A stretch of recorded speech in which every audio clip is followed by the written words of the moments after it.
Hi, I'm Quinn McKissock, and today we'll be reading The Little Prince by Antoine de Saint-Exupery, chapters 1 through 3.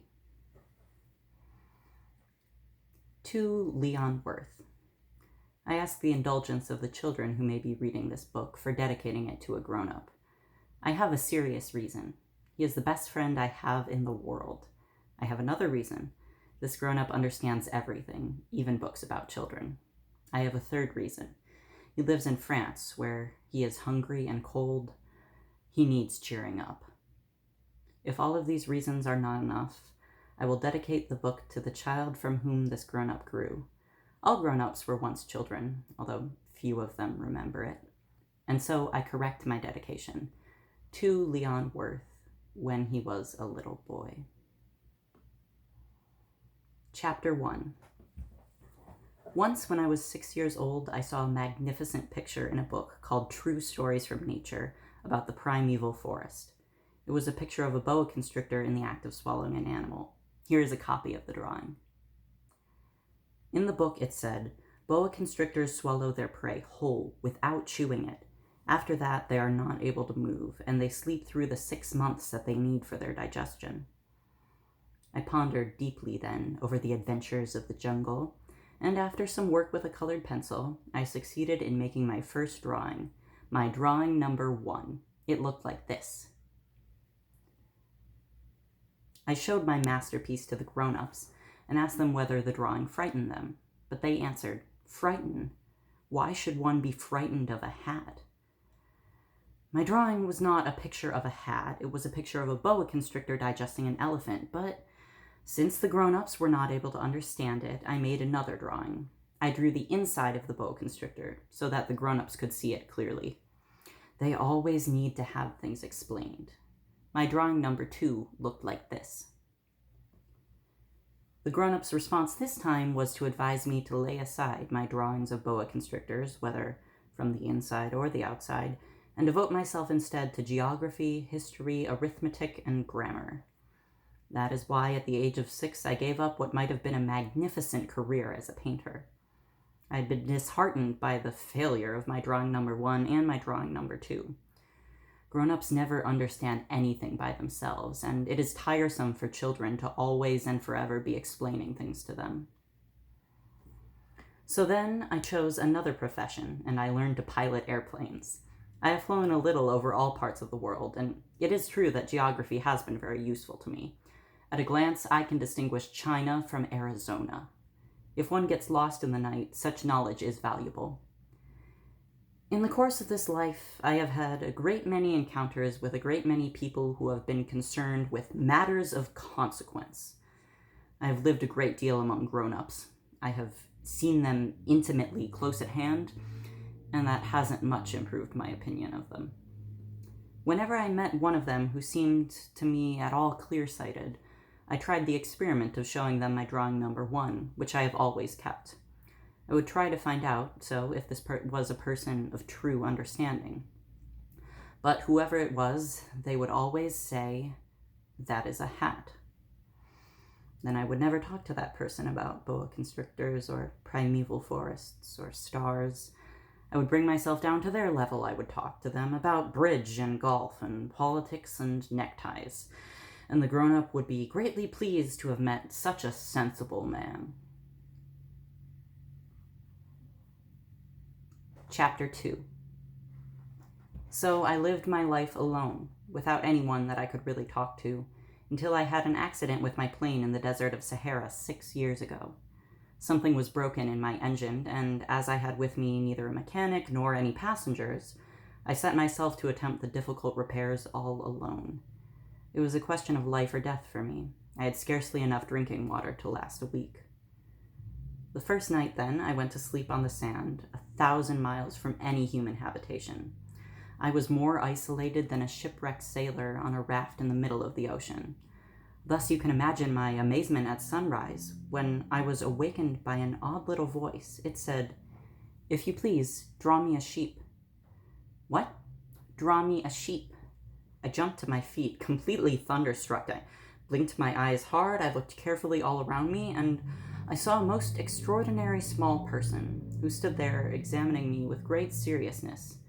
Here you may see the best portrait that later I was able to make of him, but my drawing is certainly very much less charming than its model.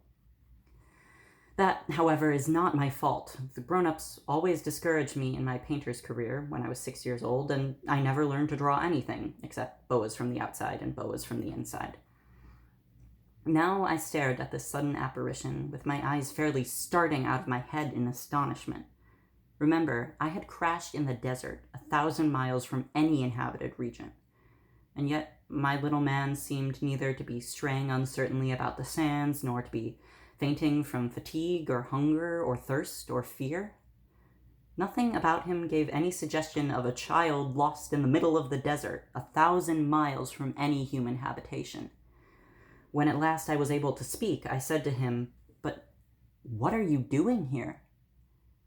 And in answer, he repeated very slowly, as if he were speaking of a matter of great consequence, "If you please, draw me a sheep." When a mystery is too overpowering, one dares not disobey. Absurd as it might seem to me, 1,000 miles from any human habitation and in danger of death, I took out of my pocket a sheet of paper and my fountain pen. But then I remembered how my studies had been concentrated on geography, history, arithmetic, and grammar, and I told the little chap, a little crossly too, that I did not know how to draw. He answered me, "That doesn't matter. Draw me a sheep." But I had never drawn a sheep, so I drew for him one of the 2 pictures I had drawn so often. It was that of the boa constrictor from the outside, and I was astonished to hear the little fellow greet it with, No, I do not want an elephant inside a boa constrictor. A boa constrictor is a very dangerous creature, and an elephant is very cumbersome. Where I live, everything is small. What I need is a sheep. Draw me a sheep." So then I made a drawing.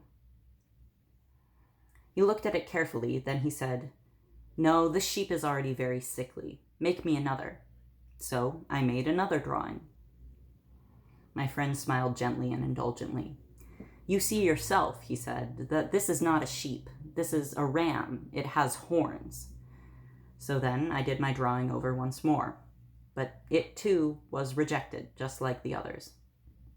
"This one is too old. I want a sheep that will live a long time." By this time, my patience was exhausted because I was hurrying to start taking my engine apart, so I tossed off this drawing. And I threw out an explanation with it. "This is only his box. The sheep you asked for is inside." I was very surprised to see a light break over the face of my young judge. "That is exactly the way I wanted it. Do you think that the sheep will have a great deal of grass?" "Why?" "Because where I live, everything is very small." "There will surely be enough grass for him," I said. "It is a very small sheep that I have given you." He bent his head over the drawing. "Not so small that, look, he's gone to sleep." And that is how I made the acquaintance of the little prince. Chapter 3. It took me a long time to learn where he came from. The little prince who asked me so many questions never seemed to hear the ones I asked him. It was from words dropped by chance that little by little everything was revealed to me. The first time he saw my airplane, for instance, I shall not draw my airplane, that would be much too complicated for me. He asked me, "What is that object?" "That's not an object, it flies. It is an airplane. It's my airplane." And I was proud to have him learn that I could fly. He cried out then, "What, you dropped down from the sky?" "Yes," I answered modestly. "Oh, that is funny." And the little prince broke into a lovely peal of laughter, which irritated me very much. I like my misfortunes to be taken seriously. Then he added, "So you too come from the sky. Which is your planet?" At that moment, I caught a gleam of light in the impenetrable mystery of his presence, and I demanded abruptly, "Do you come from another planet?" But he did not reply. He tossed his head gently, without taking his eyes from my plane. It is true that on that you can have come from very far away. And he sank into a reverie which lasted a long time. Then, taking my sheep out of his pocket, he buried himself in the contemplation of his treasure. You can only imagine how my curiosity was aroused by this half-confidence about the other planets. I made a great effort, therefore, to find out more on this subject. My little man, where do you come from? What is this where I live of which you speak? Where do you want to take your sheep? After a reflective silence, he answered, The thing that is so good about the box you have given me is that at night he can use it as his house. That is so. And if you're good, I will give you a string, too, so that you can tie him during the day. And a post to tie him to. But the little prince seemed shocked by this offer. Tie him? What a funny idea. But if you don't tie him, I said, he will wander off somewhere and get lost. My friend broke into another peal of laughter. But where do you think he would go? Anywhere? Straight ahead of him? Then the little prince said earnestly, That doesn't matter. Where I live, everything is so small. And, with perhaps a hint of sadness, he added, Straight ahead of him, nobody can get very far. And that's all for today. Thank you for joining me.